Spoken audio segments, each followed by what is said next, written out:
नमस्कार दोस्तों, target with PS Parihar channel में आपका स्वागत है। आइए शुरू करते हैं और देख लेते हैं कि आज के समाचार पत्रों में विद्यार्थी जीवन से संबंधित कौन-कौन सी सूचनाएं हैं। तो वीडियो को जल्दी से लाइक कर दें, शेयर कर दें और जिन छात्रों ने चैनल को अभी भी सब्सक्राइब न किया हो तो जल्दी से सब्सक्राइब कर लें ताकि आप लोगों को भी इसी प्रकार की ऑथेंटिक अपडेट सबसे पहले मिलती रहें। आगे बढ़ने से पहले एक सूचना है उन विद्यार्थियों के लिए जो विद्यार्थी यूपीपीएससी की भर्तियों की तैयारी कर रहे हैं अथवा बीपीएससी की भर्तियों की तैयारी कर रहे हैं। वे सभी भर्ती यूपीपीएससी वाला, बीपीएससी वाला प्लेटफॉर्म पर आकर के अपनी तैयारी पूरी कर सकते हैं। यहाँ पर वो सारी चीज़ें मिलती हैं जो प्रिपरेशन करने के लिए आवश्यक होती हैं। जैसे यहाँ पर लाइव क्लासेस मिलते हैं, रिकॉर्डेड वीडियोस मिलते हैं, प्रीवियस ईयर के क्वेश्चन सॉल्व करवाए जाते हैं, डाउट क्लियरिंग सेशन चलते रहते हैं। कोई भी डाउट हो आप लोग अपना क्लियर कर सकते हैं। करंट अफेयर की मैगजीन मिल जाती है, स्टडी मटेरियल मिलता है, यानी सब कुछ यहाँ पर मिलता है। और यहाँ पर देख सकते हैं कि कौन-कौन से बैचेस चल रहे हैं। जैसे यहाँ पर जो इनका एक ऑफर चल रहा है, पहले ये देख लीजिए। ये ऑफर है विश्वास दिवस।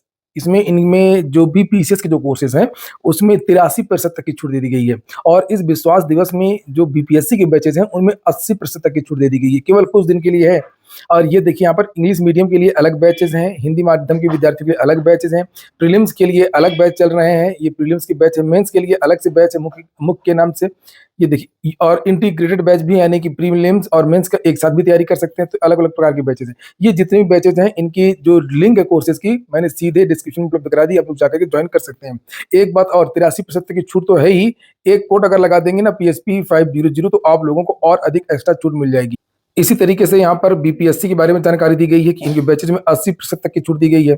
इसमें भी आप लोग कूपन कोड अलग से लगा सकते हैं, पीएसपी 500। देख लीजिए कुछ बैचेज के नाम है यहाँ पर। सर्वसक्षम 31वीं बीपीएससी का फाउंडेशन बैच इंग्लिश मीडियम के लिए, 71वीं बीपीएससी जिससे विज्ञापन जारी होने वाला हिंदी माध्यम के लिए अलग से बैच है, मेंस के लिए अलग से बैच है। और अगर करंट अफेयर तैयार करना केवल तो 1 साल का, उसके लिए भी बैचेज है। नीचे यहाँ पर आप देख सकते हैं बहुत सारे टॉपर हैं बीपीएससी, जो रिजल्ट आया था 69वीं का, उनकी यहाँ पर पूरी फोटो वगैरह है। पहली रैंक यहीं से था। ये देख सकते हैं आप लोग, जैसे पीसीएस का प्रीलिम्स का बैच है जो आक्रोश वाला, उसकी कीमत कर दी गई है इसमें मात्र ₹1499। यहाँ पर जो ऊर्जा बैच है प्रीलिम्स के लिए, उसकी फीस कर दी गई, ये देखिए। ये पहले की फीस है, ये अब की फीस है। तो सारी की सारी जो फीस है कम हो गई। इंटीग्रेटेड बैच यानी प्रीलिम्स और मेंस की मात्र ₹2999 में। और यही चीज़ बीपीएससी वगैरह की में भी है। तो इससे आप लोग देख सकते हैं और लिंक डिस्क्रिप्शन में भी उपलब्ध है और कमेंट बॉक्स में भी उपलब्ध है। अगली जो सूचना है वो पीसीएस की है। पीसीएस को लेकर कई समाचार पत्रों में बहुत सारी जानकारियां दी गई हैं। जब से ये रिजल्ट जारी हुआ शुक्रवार को, तब से लगातार विवाद बढ़ता चला जा रहा है। चूंकि कट ऑफ को लेकर के विवाद है, कट ऑफ क्लियर नहीं हो पा रही है। बहुत सारे विद्यार्थियों का कहना है कि उनका कम क्वेश्चन में हुआ, कुछ विद्यार्थी कह रहे हैं कि हमारा ज्यादा क्वेश्चन, हमारा सिलेक्शन नहीं हुआ है। यहाँ पर लिखा, अंतिम उत्तर कुंजी जारी न होने से पीसीएस प्री के रिजल्ट पर विवाद। उत्तर प्रदेश लोक सेवा आयोग ने पीसीएस प्रारंभिक परीक्षा 2024 का परिणाम तो जारी कर दिया, लेकिन परीक्षा के उन 1 दर्जन विवादित प्रश्नों पर स्थिति स्पष्ट नहीं की है जिनके गलत होने का अभ्यर्थियों ने दावा किया है। अभ्यर्थियों का कहना है कि आयोग ने अंतिम उत्तर कुंजी व स्कोर कार्ड जल्द सार्वजनिक नहीं किए तो विद्यार्थी कोर्ट में जाएंगे।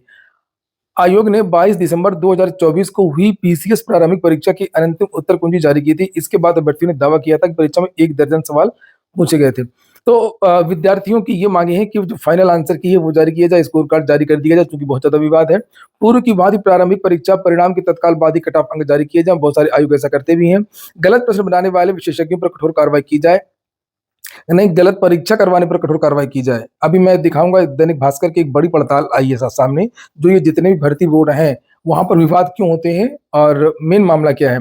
आयोग द्वारा शुचिता पारदर्शिता को ध्यान में रखते हुए छात्रों से लगातार संवाद कायम किया जाए। छात्रों को बताया नहीं जाता है, जैसे मैंने बताया आप लोगों को कि न पदों की संख्या के बारे में जानकारी दी जाती है, न आरटीआई की जानकारी दी जाती है, न योग्यता के बारे में जानकारी दी जाती है। कुछ भी पूछो कुछ बताते ही नहीं है। यही सूचना अन्य समाचार पत्र में भी दी गई है और लिखा है कि यहाँ प्रतियोगी छात्र संघर्ष समिति की ओर से आयोग के अध्यक्ष को पत्र लिख करके अवगत भी कराया गया। तो मैंने पत्र आप लोगों को दिखाया भी था पिछले वीडियो। अब आ जाइए भर्ती बोर्ड का जो विवाद है। ये दैनिक भास्कर का इन्वेस्टिगेशन है 2 तारीख का, यानी कल का। और लिखा, 5 साल में 8 राज्य लोक सेवा आयोगों की 24 परीक्षाएं विवाद में, 43 लाख पर असर। सबसे ज्यादा जो विद्यार्थी प्रभावित हुए हैं वो उत्तर प्रदेश, यहाँ पर देख सकते हैं उत्तर प्रदेश। ये देखिए यहाँ पर 6 लाख विद्यार्थी जो है ये प्रभावित हुए हैं और यहाँ पर 20,000 जो पद है वो खाली पड़े हुए हैं। लिखा है कि इसमें ये जो मेन गड़बड़ी इसलिए हो रही है कि इसमें जो चयन आयोग जितने भी हैं देश में, जो सदस्य वगैरह होते हैं, जो चेयरमैन होते हैं, वो राजनीतिक पार्टियां उनकी नियुक्तियां करती हैं। पहले बहुत सारे ऐसे लोगों के नाम इसमें बताए गए हैं, वो पहले विधायकी के चुनाव लड़ते हैं पार्टी के द्वारा, सांसदीय के चुनाव लड़ते हैं, नहीं जीत हार पाते, कुछ नहीं कर पाते हैं, तो वो चयन आयोग के सदस्य उस पार्टी के द्वारा बना दिया जाता है। या उस पार्टी का कोई ब्यूरोक्रेट होता है, हर पार्टी के अधिकारी होते हैं अपने अपने, तो उनको उन्होंने अब रख दिया सीधे। और उसके बाद में वो इतना मुँह लगे होते हैं राजनीतिक पार्टी की जो पार्टी होती है वो उनका कुछ कर नहीं पाती है और वो मनमानियाँ करते रहते हैं भर्ती में।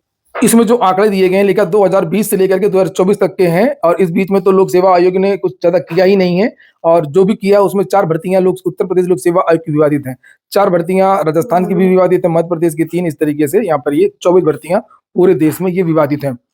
और अच्छी बात है कम से कम दैनिक भास्कर समाचार पत्र वो आजकल इस तरीके की इन्वेस्टिगेशन करता रहता है और बड़ी-बड़ी चीज़ें निकल कर के आती हैं। यहाँ पर नीचे लिखा हुआ है कि अधिकांश राज्य लोक सेवा आयोगों के चेयरमैन से लेकर के सदस्यों तक की नियुक्ति काबिलियत की बजाय राजनीतिक संबंधों के आधार पर की जा रही है। नियम ये कहता है कि चेयरमैन और सदस्यों का चयन योग्यता, अनुभव और ईमानदारी के आधार पर होना चाहिए। उन्हें प्रशासनिक सेवाओं, शिक्षा या कानून जैसे क्षेत्रों में अनुभवी होना चाहिए। मगर हकीकत ये है कि अक्सर राजनीतिक दबाव, पक्षपात, योग्यता की अनदेखी कर दी जाती है और राजस्थान, मध्य प्रदेश, बिहार, झारखंड, पंजाब, यूपी और महाराष्ट्र में ऐसे कई नियुक्ति विवाद सामने आ चुके हैं। आप लोगों ने देखा ही था अनिल यादव कैसे नियुक्ति हुई थी और बाद में उसको हटाया गया था। दरअसल चेयरमैन और सदस्यों की नियुक्ति राज्यपाल करता है और नियुक्ति से पहले राज्य सरकार और केंद्र से परामर्श किया जाता है। जानकार कहते हैं कि राज्य लोक सेवा आयोग के चेयरमैन व सदस्यों की नियुक्ति प्रक्रिया सुधारी जानी चाहिए। राजस्थान में ही देख लीजिए, राजस्थान में लिखा हुआ कि एसआई भर्ती में आयोग के पूर्व सदस्य रामू राम राइका को गिरफ्तार किया गया था। बता दें भर्ती परीक्षा के लिए परीक्षा एजेंसी की ओर से 3 अलग-अलग सेट बनवाए जाते हैं। उनमें से एक का चयन किया जाता है। राइका ने तीनों सेट हासिल करके अपने बेटे देवेश और बेटी शोभा को मुहैया करवाए थे।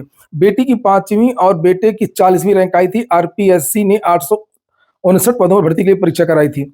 एक मामला ये दिया हुआ है, बाद में एसओजी ने एक्शन लिया, मामले की जांच जारी है। बिहार में पूर्व एमएलसी रामकिशोर सिंह बीपीएससी के सदस्य हुआ करते थे। पहले वो एमएलसी थे फिर राजनीतिक पार्टी के। 2019 में उन पर पैसा लेकर के बीपीएससी के इंटरव्यू नंबर देने का आरोप लगा था। अभ्यर्थी ने विजिलेंस टीम से शिकायत करके कॉल रिकॉर्डिंग किया, 30 लाख की बात सामने आई थी।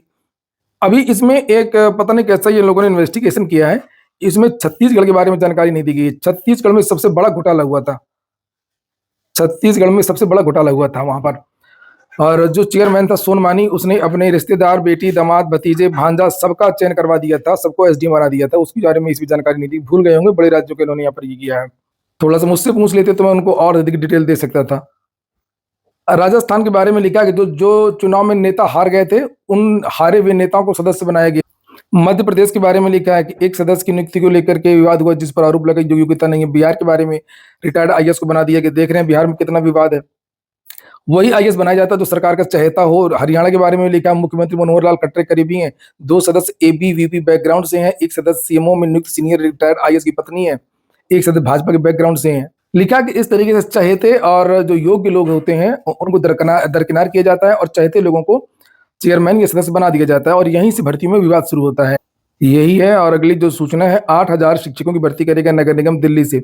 नगर निगम 8,000 शिक्षकों की भर्ती प्रक्रिया शुरू करेगा। यह फैसला शिक्षा विभाग से जुड़ी वर्ष 2023-24 की ऑडिट रिपोर्ट के सामने आने के बाद लिया गया है। ऑडिट रिपोर्ट में निगम के स्कूलों में 7,928 शिक्षकों की कमी की बात सामने आई है। मौजूदा समय में 18,494 शिक्षक हैं जबकि 26,000 से अधिक शिक्षक होने चाहिए। नीचे लिखा है कि इस रिपोर्ट के बाद नगर निगम ने दिल्ली यानी कि DSSB को शिक्षकों की कमी दूर करने के लिए मांग पत्र लिखा है भर्ती करने के लिए। सीयूईटी यूजी के लिए आवेदन शुरू हो गए हैं। 37 विषयों में परीक्षा होगी। इस बार परीक्षा ऑनलाइन मोड में ली जाएगी। बैंक ऑफ बड़ौदा से 4,000 पदों पर अप्रेंटिस के लिए आवेदन मांगे गए हैं।